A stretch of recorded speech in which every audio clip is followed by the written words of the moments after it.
Bonjour à tous, aujourd'hui on se retrouve une nouvelle fois pour une nouvelle interview. Aujourd'hui c'est avec les plus grands, les plus beaux, j'ai nommé El Badia.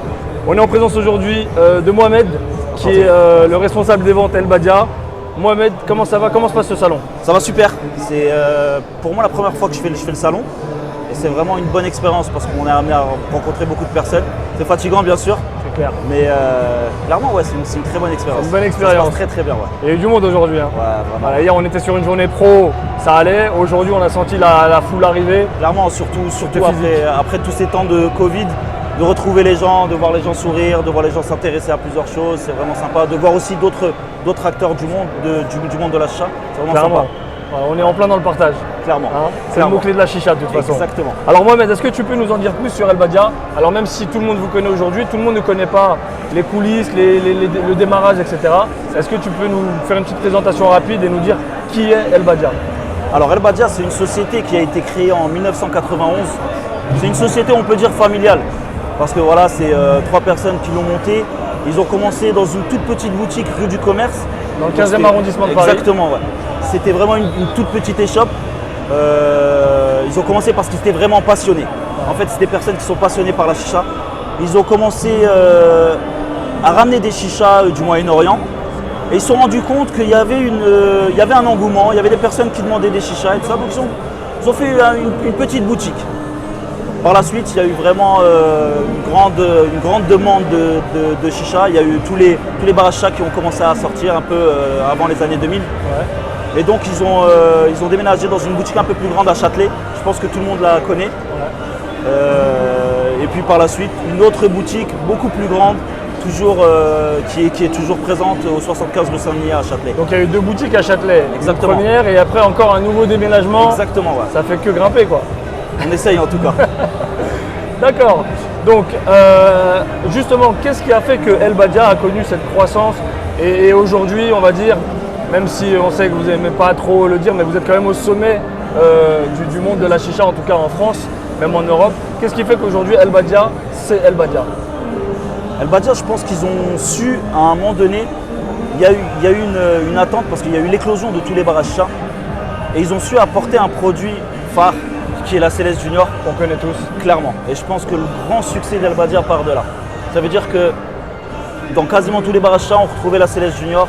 Ouais. Et donc les gens qui allaient fumer dans les bars à chicha, au moment où ils se sont dit, à un moment donné, je vais m'acheter une chicha pour chez moi, ils sont tournés vers la marque El Badia. Tout le monde l'a aimé en plus cette chicha. Clairement. Tout le monde l'a aimé. Il y a des gens qui continuent de l'aimer et qui ne jurent que par elle. Exactement, on en vend encore aujourd'hui, je te rassure, il n'y a pas de souci. Je pense que vous le savez mieux que nous.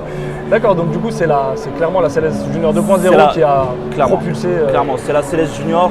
Et aussi, on a su répondre un petit peu aux demandes. On a su se remettre en question aussi assez souvent. Ça veut dire que quand il y a eu des nouveaux modèles un petit peu plus modernes ou des choses comme ça, on est toujours en fait à l'écoute des clients, à l'écoute un petit peu du secteur, du marché et essayer d'innover toujours et toujours dans l'esprit qualitatif. Ça veut dire on part nous, de quand on fait une chicha, on essaye qu'elle soit de qualité professionnelle. Ça veut dire qu'elle va se retrouver dans les bars à chicha. Donc il faut qu'on Du coup c'est aussi eux votre vitrine. Clairement. Au-delà de la boutique et de votre site internet, c'est eux la vitrine de la marque. Bien sûr. Complètement. Bien sûr. Ça c'est indéniable. Ça a été des partenaires, clairement les bars à chicha, les premiers bars à chicha. Et puis après il y a beaucoup de bouche à oreille. Ça veut dire il y a un bar qui ouvre. Ah t'as eu ça où? Va chez El Badia, ça marche très bien, moi je travaille avec. Clairement oui, les bars. Nous en boutique, je te cache pas que dans nos premières années en tout cas, quand on a commencé à vendre du El Badia, on a été approché par des marques autres qu'El Badia mais qui faisaient justement des modèles similaires, en tout cas on en parlera je pense après. Bien sûr. Et par contre les bars à chicha nous disaient moi je veux la Céleste, je veux la El Badia. Clairement, je veux pas une autre marque, je veux pas une imitation, je veux une copie, même si elles étaient quasi identiques, en tout cas à l'œil nu, c'est le nom El Badia qu'on achète. Bien sûr. En tout cas pour les professionnels c'était le nom El Badia. Bien sûr, parce que le professionnel, on a su aussi, comme tout professionnel, il attend quand même un petit SAV, il attend des choses. Ça veut dire que si concrètement il achète un gros stock de chicha qui a un problème sur une chicha, ouais, le service après-vente, il faut qu'il réponde. Il y a aussi le fait qu'on vende les pièces séparées. Ça veut dire que s'il casse un vase, Ah, malheureusement, sur plein d'autres marques génériques, tu peux pas trouver. on ne peut pas trouver le vase, on jette l'achat. Les barachas, ils se sont rendus compte que concrètement, chez Al-Badja, il va y avoir les vases, il va y avoir les tuyaux, il va y avoir les foyers, il va tout y avoir. Et donc, voilà. Donc c'est ce qui fait votre force aussi. Clairement. Combien il y a de boutiques dans le réseau El Badia? Parce que je sais qu'il y a le réseau El Badia avec un certain nombre de boutiques, tu vas me dire à peu près combien. Mais il y a aussi toutes les boutiques qui ne font pas spécialement partie du réseau, mais qui vendent, qui commercialisent et qui proposent du El Badia. Je parle pour la France pour le moment. En boutique réseau, vous êtes sur quel nombre de boutiques? Boutique réseau, dans notre réseau partenaire, vraiment, c'est pas le réseau partenaire, mais c'est le réseau un petit peu agrandi. On est sur une centaine de boutiques en France. Okay. Après, pour te donner un chiffre exact de toutes les personnes qui vendent du El Badia, c'est énorme. C'est énorme parce que, bon, comme je pense que tu dois le savoir, il y a plein de personnes qui vendent sur Snap, qui vendent un petit peu sur les réseaux, des trucs comme ça. Et ça, il y a des boutiques, je pense, qui ne sont pas forcément partenaires, bien sûr, mais qui commandent quand même du El Badia, même chez vous. Exactement, voilà. et qui passent par d'autres personnes, qui passent par des boutiques partenaires, comme Royaume Souk, comme plein d'autres. Voilà. Et donc, vous estimez à peu près à combien ce nombre de boutiques à l'échelle nationale? À l'échelle nationale, je pense qu'on doit être entre 500 et 600. Après, je peux me tromper, mais c'est très très compliqué à quantifier. D'accord, ok. Voilà. Bon, en tout cas, c'est énorme. Dans tous les cas. On a vu récemment, parce qu'en fait, El Badia, c'est une boutique, c'est une marque déjà, c'est une boutique à Châtelet. Vous gériez aussi les professionnels à cette boutique-là, mais aujourd'hui, vous avez ouvert une boutique spécialement pour les pros. Alors pourquoi vous avez switché du coup? Pourquoi vous avez ouvert une boutique supplémentaire? Vous aviez du mal à suivre à Châtelet? Non, c'est vraiment en fait depuis le début, nous on est toujours dans l'écoute de nos clients. On a eu bon, c'est pas un problème, je pense que toutes les personnes qui sont dans Paris Centre maintenant ont le même problème, c'est que les professionnels venaient et ils prenaient des amendes, ils passaient la journée dans les bouchons pour pouvoir récupérer sur Châtelet, il faut se garer, c'est un gros camion pour charger. C'est très très compliqué. Donc à un moment donné on s'est dit il va falloir qu'on ouvre en périphérie de Paris. Donc là on a ouvert la boutique professionnelle à Gennevilliers. Ça fait maintenant, oui, ça doit faire 8 mois. Ouais. Et clairement, en fait, on a eu un très bon retour de notre clientèle professionnelle. C'est plus pratique pour tout le monde. Clairement, parce qu'en fait, il y a des gens qu'on ne voyait plus depuis 1 an, 2 ans, parce qu'ils ne pouvaient plus venir sur Paris. C'était vraiment impossible. Et ben maintenant, ils reviennent à Gennevilliers. Le fait d'être un petit peu en périphérie de Paris, ça facilite la tâche. Clairement, et puis même, c'était compliqué avec l'afflux de la clientèle professionnelle. À un moment donné, il y a des professionnels, il y a des clientèles particuliers. Donc, en fait, ne peux pas traiter tout le monde de la même manière. Voilà, le professionnel, il aime bien venir parler de toutes les nouveautés. Il a des questions aussi, il a des attentes. Donc voilà, on a fait une boutique professionnelle pour pouvoir clairement qu'il ait des interlocuteurs professionnels qui puissent s'occuper d'eux comme eux l'attendent. Exactement. C'est ça. C'était exactement le but et ça marche plutôt bien. Alors El Badia, c'est le plus gros acteur en France, clairement, on le dit. C'est pas moi qui l'ai dit. Non, c'est pas toi, moi je le dis. C'est le plus gros acteur en France, mais on sait que vous êtes aussi très présent à l'international. Oui. Alors est-ce que tu peux nous en dire plus sur le rayonnement d'El Badia à l'international, que ce soit en Europe ou à travers le monde? Alors le rayonnement à l'international depuis 3-4 ans, c'est vrai que depuis qu'on commence à faire un petit peu les salons, on a vu qu'on avait une demande clairement à l'international, donc on a commencé à s'ouvrir un petit peu plus. Et là maintenant, c'est vrai que par exemple, on a le site elbadia.us où on vend dans toute l'Amérique du Nord et du Sud. On a également beaucoup de clientèle par rapport au site professionnel pro.elbadia.com. Ça veut dire qui est traduit en 4 ou 5 langues. Récemment, par exemple, une anecdote, récemment, il y a eu une explosion au Japon. Ah ouais? On a eu 3-4 clients, de gros clients au Japon. Mais des bars? Alors il y a des bars et il y a des distributeurs aussi. Ça veut dire des boutiques qui commencent à ouvrir au Japon. Il y a des choses en fait qu'on n'avait pas envisagées et qui viennent à nous grâce au site professionnel El Badia. Donc maintenant vraiment on a un rayonnement vraiment à l'international. Je peux dire des trucs un petit peu farfelus. On a la Nouvelle-Zélande. On a tous les Émirats, le Golfe. J'ai vu d'ailleurs sur vos réseaux sociaux, vous aviez aussi un El Badia Arabia. Arabia, exactement, El Badia Arabia. En fait, on commence vraiment vu qu'il y a une très grosse demande du Moyen-Orient sur des produits qualitatifs. C'est vrai que le Moyen-Orient, ils étaient toujours sur des chichas tradis, aluminium, charbon d'olivier, et voilà. Là maintenant, vu qu'ils sont vraiment ouverts, ils commencent à s'intéresser au système de chauffe, à des chichas un petit peu plus en stainless, des chichas un petit peu plus modernes, Donc on a clairement eu une demande et là on est en train de jauger et on fait de plus en plus au Moyen-Orient. Et donc vu que cette clientèle-là concrètement, c'est un autre dialecte, c'est un autre alphabet, donc on essaie à travers nos réseaux sociaux, El Badja Arabia, de pouvoir communiquer avec eux directement. D'accord. Vous n'avez pas fait le choix forcément de créer des chichas traditionnels pour eux, mais de les amener plus dans votre monde. Exactement. Et de leur fournir des choses qu'ils n'avaient pas jusqu'à présent. Clairement, je pense qu'il y a assez d'acteurs qui font des chichas traditionnels, même le plus grand acteur, Khalil Mamoun. On n'est pas dans l'optique, on fait quelque chose. On ne veut pas trop s'éparpiller. Ah oui, d'accord. Ok. Voilà. El Badja, donc comme on a dit, c'est un rayonnement à l'international. On a parlé des États-Unis. Oui. Ça me revient. Il me semble que vous avez carrément un partenaire aux États-Unis. Exactement. On a un partenaire qui est Fumo, d'accord, qui est très très connu. On a un c'est un beau partenaire. Clairement. C'est un beau partenaire. Je pense qu'il a un très bon réseau de distribution, que ce soit dans le monde ou en Amérique du Nord. Et oui, on a un partenariat avec lui et on a monté El Badja US pour pouvoir. Et c'est Fumo qui distribue El Badja en Amérique. Exactement, ouais, voilà. D'accord. Ok. Bon, Fumo et nous. Ça veut dire que c'est vraiment un partenariat. C'est pas lui qui a la distribution. Oui, d'accord, oui, complètement. C'est vous qui l'alimentez. Exactement, voilà. Et lui, il exporte la marque El Badja dans sa région.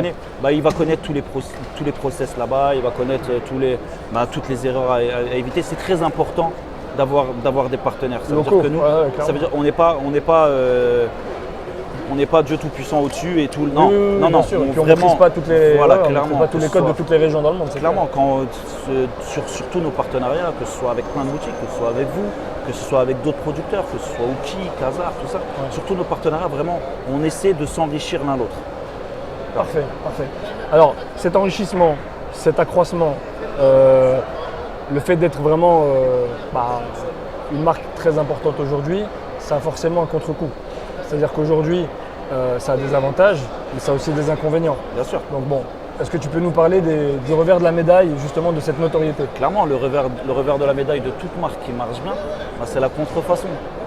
C'est la contrefaçon, que ce soit de la contrefaçon pure, vraiment, ça veut dire qu'on copie à l'identique avec le même nom, avec le même boîte. Avec le nom. Ah oui, avec le même nom et tout ça, oui, il y a des choses et c'est pour ça. Et en fait, nous, ça nous impacte vraiment beaucoup parce que un client qui ne connaît pas El Badja, qui va acheter sa première chicha El Badja, qui va l'acheter dans une boutique qui n'est pas partenaire, qui va faire du faux. Si ça se trouve, cette boutique ne sait même pas qu'elle fait du faux.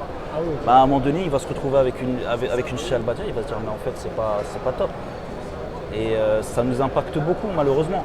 Et c'est des choses comme toute marque, c'est très compliqué, c'est des frais légaux, c'est des choses qui nous impactent beaucoup. Après voilà, c'est pour ça que on a ce réseau de boutiques partenaires pour pouvoir qu'il y ait une confiance que quand il y a quelqu'un qui va acheter une chicha El Badja, il sait que voilà, dans cette boutique-là, cette personne se fournit chez El Badja. Donc il va y avoir là, on est en train de bosser sur ça à travers le site chicha.com qui est notre site. On est en train de faire clairement une cartographie de tous nos distributeurs, de tous les bars à chicha. Pour que le client puisse savoir, voilà, cette personne-là. S'assurer qu'il a bien acheté sa chicha dans une boutique du réseau. Exactement. D'accord. Et donc, tu me parlais donc de contrefaçon. Bon, je pense que la chicha qui a été le plus contrefaite, ça doit être la Junior. Bien sûr. C'est les Junior 2.0. Bien sûr. Est-ce qu'il y a d'autres chichas, d'autres modèles qui ont été copiés? Il y a plein de chichas. On a vu beaucoup la X1, la X3. J'ai vu même de la C5. Après, sur les systèmes de chauffe aussi, ça veut dire que nous, on a la distribution exclusive de Kaloud. Donc, à un moment donné, il y a les Kaloud, les faux Kaloud. Ça, malheureusement, c'est une épidémie. On peut plus rien y faire. Alors, vous pouvez rien y faire, mais je te garantis que Reza, le patron de Kaloud, lui, il est très chaud. Je sais. C'est-à-dire que lui, il les attaque clairement. Et d'ailleurs, il a remporté des procès même en France. Je sais, oui, mais non, j'ai vu que de plus en plus de gens reviennent vers nous et achètent les vrais Kaloud. Ah oui, mais nous c'est pareil. Alors, que ça a un prix de faire du faux. Effectivement. Donc nous aussi, on se rend compte qu'aujourd'hui, les gens, quand ils viennent en magasin, même si le Kaloud est forcément l'original, est plus cher que les contrefaçons, les gens préfèrent mettre le prix une fois et être tranquille, parce que dans tous les cas, leur faux Kaloud, ils nous le disent. Je l'utilise quelques fois, ça peut durer quelques mois, et au final, je suis obligé d'en racheter un autre. Donc, quand tu achètes deux faux, c'est comme si tu avais acheté le prix du Kaloud. Et c'est ce que je leur dis, moi. Clairement, les professionnels, quand ils viennent, et qui me disent non, moi je ne vais pas acheter le Kaloud là, il est trop cher. Je dis ouais, mais à un moment donné, si tu vas l'acheter tous les 4-6 mois, si tu l'achètes, moi personnellement j'ai un Kaloud, ça fait 2 ans et demi je l'ai, il n'a pas bougé. Ouais. Non mais je suis complètement d'accord. Mais c'est un peu le même principe sur d'autres articles qui ont rien à voir avec la chicha, sur les montres, sur les lunettes, sur plein de choses. Autant acheter. Alors après, il faut avoir les moyens de le faire. Il faut avoir les moyens, ça c'est une certitude. Mais il vaut mieux acheter un vrai que d'acheter 4 faux dans l'année. Au final, ça te coûte plus cher d'acheter du faux. Clairement. Tu vois ce que vraiment, ouais, vraiment. Donc c'est des fausses économies. C'est des fausses économies, effectivement. Et c'est vrai que nous aussi, on s'est rendu compte que les gens venaient en magasin maintenant pour nous demander carrément le Lotus et rien d'autre. Voilà. Enfin, pour ceux qui veulent du Kaloud. Après, tu as les systèmes de cheminée, tu as le Quasar qu'on voit ici. Mais alors, c'est encore d'autres technologies. Et effectivement, en ce qui concerne Kaloud, on est clairement sur un truc où les gens aujourd'hui veulent du vrai et rien d'autre. Et ce qu'il faut dire vraiment, ça veut dire qu'il faut dire aux clients d'essayer de s'assurer clairement que le produit, de l'authenticité du produit. Il y a plein de moyens pour s'assurer de l'authenticité. Ça veut dire que ce soit le Kaloud, il y a quand on voit quelque chose sans boîte ou quoi que ce soit, c'est pas top. S'il y a un problème avec le produit, que ce soit le Quasar, bon, il y a du faux aussi Quasar. Si la personne voit que le produit marche mal, il fume mal ou quoi que ce soit, clairement, il faut retourner vers le client, vers la boutique et lui dire ça marche pas. Parce que... Et puis si c'est une boutique officielle, il y a un SAV. Exactement. Si c'est pas officiel, clairement. Je pense que le client il a tout perdu. Exactement. Parfait. J'avais une question concernant votre présence sur les salons, parce qu'on est aujourd'hui à Francfort, chez Chamès. El Badja n'a pas été présent. Nous, on visite les salons depuis quasiment le début. Et les premières années, on était un peu déçus de ne pas voir El Badja. Pourquoi vous n'étiez pas sur les salons? Et vous y êtes depuis quelques années maintenant, mais pourquoi vous n'y étiez pas dans les débuts des salons? Alors, on était dans les salons, un petit peu cachés, mais on était dans les salons. On n'avait pas vraiment de stand. On voyait votre marque. Clairement. Ça, c'est sûr. Clairement. Après, c'est vrai que durant ces années-là, durant les débuts des salons, on avait une croissance exceptionnelle en France, donc avec tous les bars à chicha et tout ça, on avait vraiment une très grosse croissance. Donc on était focus sur le marché français. Exactement. Une fois qu'on a vu clairement qu'il y a une demande à l'international, on s'est dit comment rencontrer tous les acteurs de la chicha au même moment. Donc oui, on s'est dit clairement, il faut qu'on fasse les salons, il faut qu'on soit présent sur les salons. Il faut qu'on ait des bons stands pour pouvoir rencontrer tout le monde, pour pouvoir faire rayonner notre marque. Et aussi, parce que c'est pas que dans un but de vente, c'est aussi de pouvoir voir des nouveaux acteurs, c'est un lieu de rencontre aussi. De nouvelles marques, voir aussi nos distributeurs. Là, par exemple, aujourd'hui, on avait plein de distributeurs du sud de la France qui, clairement, on ne les voit pas sur Paris. Nos distributeurs du sud de la France, nos distributeurs espagnols, portugais, italiens, ça veut dire que c'est quelque chose aussi. Comme tu as dit, c'est le partage. Ça permet aussi de consolider les relations. Exactement, clairement. C'est ce qui est important. C'est ce que je dis toujours, c'est que des fois, je parle avec certaines marques, je leur dis mais pourquoi vous n'êtes pas venus au salon? Pourquoi vous ne venez pas? Ouais, mais bon, ils me disent les salons, on connaît déjà tout le monde, etc. Mais je veux dire, regarde, on se connaît aussi depuis des années, on travaille depuis des années ensemble, on travaille très bien et ça ne nous empêche pas de venir aujourd'hui au salon et de se voir. Ça permet de consolider ces rapports parce qu'on est dans notre quotidien en France, à Paris ou ailleurs d'ailleurs. À promouvoir chacun nos marques, nos boutiques, etc. Mais au final, quand on se retrouve ici, que ce soit avec vous, avec Oki, avec Quasar, avec Smoger, etc., c'est un plaisir. C'est un plaisir. Et puis, ça renforce, en tout cas, à mon sens, ça renforce les liens, les relations qu'on peut avoir entre nous, au-delà du côté professionnel. C'est-à-dire que les gens ne savent pas, mais on se voit aussi après les salons, on va manger ensemble, on va fumer ensemble. Donc, c'est vraiment, on parle de partage et de consolidation des rapports. Et je trouve que les salons, c'est aussi fait pour ça. Et donc c'est cool que vous soyez là maintenant depuis toutes ces années parce que ça permet effectivement de pouvoir se poser, discuter, en apprendre davantage, partager, découvrir des choses. Et ça, je trouve que c'est super important. Bien sûr, et même pour les Français qui vont nous regarder, je vous invite vraiment à venir au salon, à venir un week-end au salon pour vraiment voir que clairement il y a une osmose, il y a une synergie. Ça veut dire que tout le monde ensemble, c'est vraiment très bonne ambiance. Et ça permet de rencontrer plein de personnes, plein de nouvelles marques. Et puis on a vu beaucoup de Français. Clairement. Pendant le salon là, vraiment. On n'est pas encore à la fin du salon, mais aujourd'hui c'est le premier jour public. On a vu on est parti faire le tour de plein de marques avec mes collègues, etc.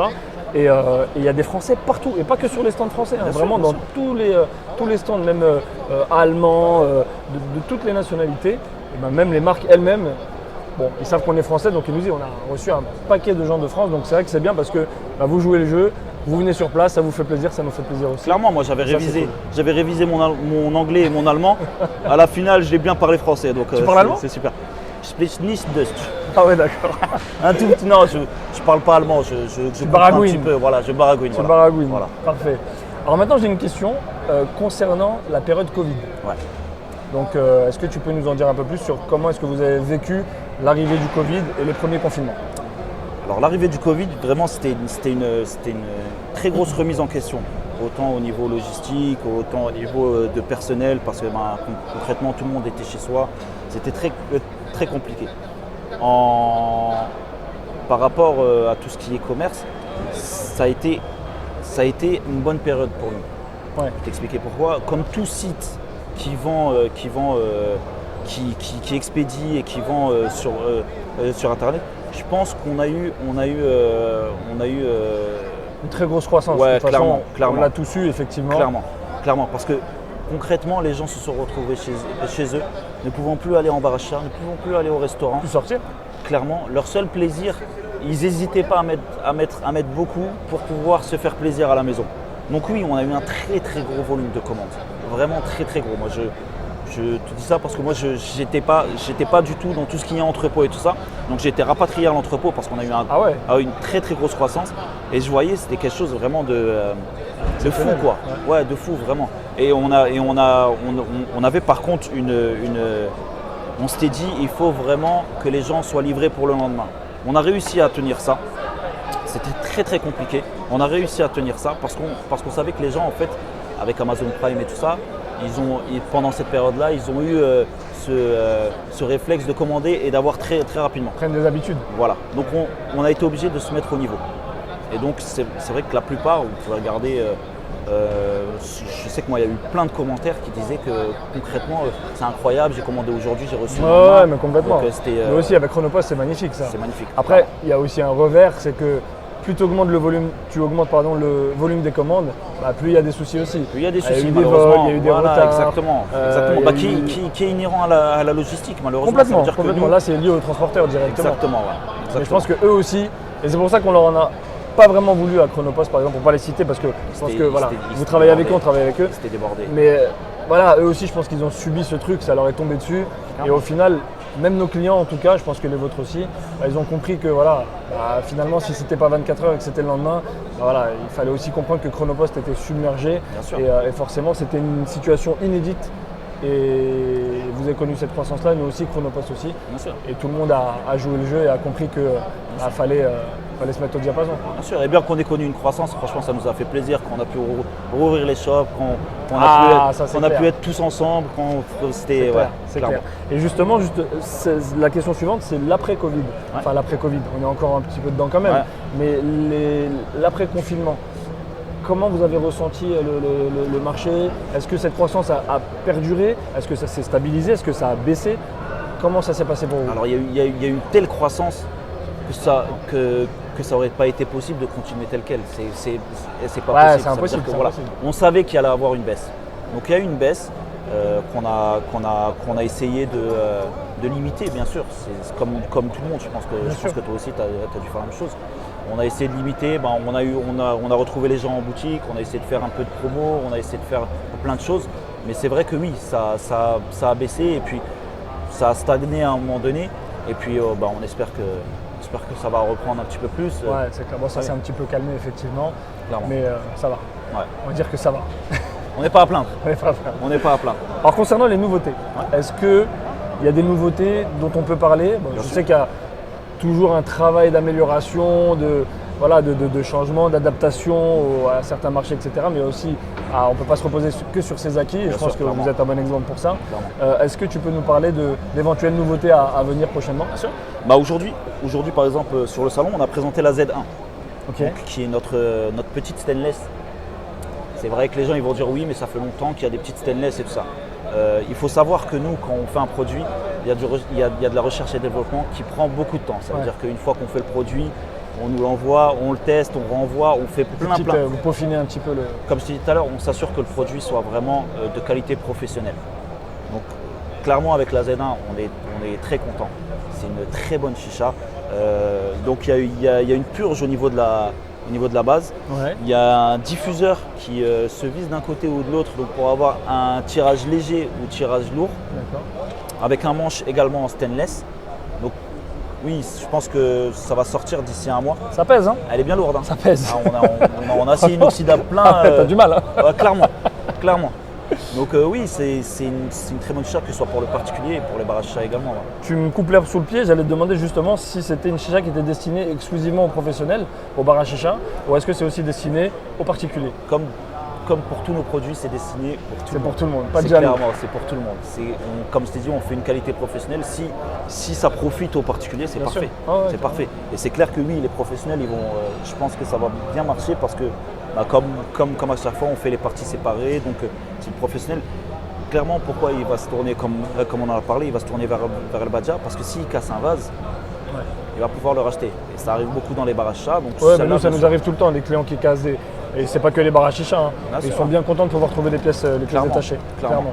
Donc oui, clairement la Z1, oui, c'est. Et là, on a quoi comme c'est un connecteur? Ah oui, d'accord, ça se plug directement. Exactement, ça Ok. se fait directement. Parfait, pas de joint, rien du tout. Exactement, fourni Elle- avec ressort, système clic. Tu es en silicone aussi, du coup? Tu es en silicone, D'accord. silicone soft touch, silicone alimentaire, et donc on a le Le manche, manche inox. en stainless. Voilà.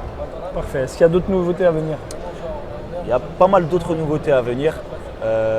Il y a une nouveauté sur la P1. Bon, je ne vais pas trop en parler, je préfère laisser la surprise. Ouais. Mais sur la P1, clairement, ouais, il y a un système de chauffe spécial P1. Et ouais, je pense que ça va être vraiment bien. Donc du coup, ça va être pour les charbons naturels. Ça va être pour les charbons naturels. La P1, c'est une chicha qu'on a fait pour les voitures. Là, vraiment, c'est un système de chauffe qui sera vraiment solidaire de la P1, qui ne bougera pas. Ça veut dire, bon, Donc on pourra continuer à la fumer dans une voiture. mis à part si la voiture elle fait des tonneaux, mais je pense que si elle fait des À mon tonneaux, avis, tu les auras un mecs, autre ils ont- problème que ouais, la voilà. chicha, clairement. Mais ouais, je l'ai déjà essayé plusieurs fois et c'est. D'accord, donc vous en êtes déjà au prototype, Ouais, bien sûr, vous avez bien fait sûr. les tests. Bien et sûr, tout. mais comme je t'ai dit, à chaque fois quand on fait un produit, ça prend beaucoup de temps. Le top, ça serait de le lancer pour l'été. Parce Ouais. que clairement, c'est un produit estival. C'est clair. Mais ouais, Du je coup, pense c'est que dans les tuyaux, ça va pas tarder. clairement, ouais, je pense. Ok, parfait.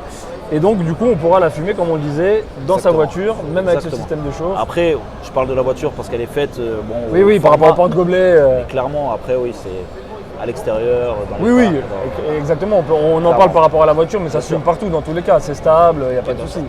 Parfait. Bon, bah merci en tout cas pour ces nouveautés, parce que Avec je pense plaisir, que tu ne vas c'était pas un nous en plaisir. donner d'autres. C'était un Je plaisir. pense que Ouais, là, non, tu nous en as dit beaucoup. Il y a pas mal déjà. d'autres choses, On mais peut ouais, pas trop en exactement. dévoiler. Exactement. Et bon, en tout cas, merci beaucoup, Mohamed, C'était de un nous plaisir, avoir Mehdi. Avec accordé grand- du temps et avec d'avoir grand répondu à plaisir. toutes nos questions. Merci à la marque El Badja aussi pour le temps consacré. En tout plaisir. cas, n'hésitez pas à mettre un petit commentaire sur la vidéo, un petit j'aime, abonnez-vous à tous nos réseaux sociaux, aux réseaux sociaux d'El Badja également. Bien sûr. Et puis j'espère qu'on se reverra pour de nouvelles aventures. Avec grand plaisir. Merci Mohamed, À bientôt, Mehdi. à bientôt. Ciao. Salut, ciao.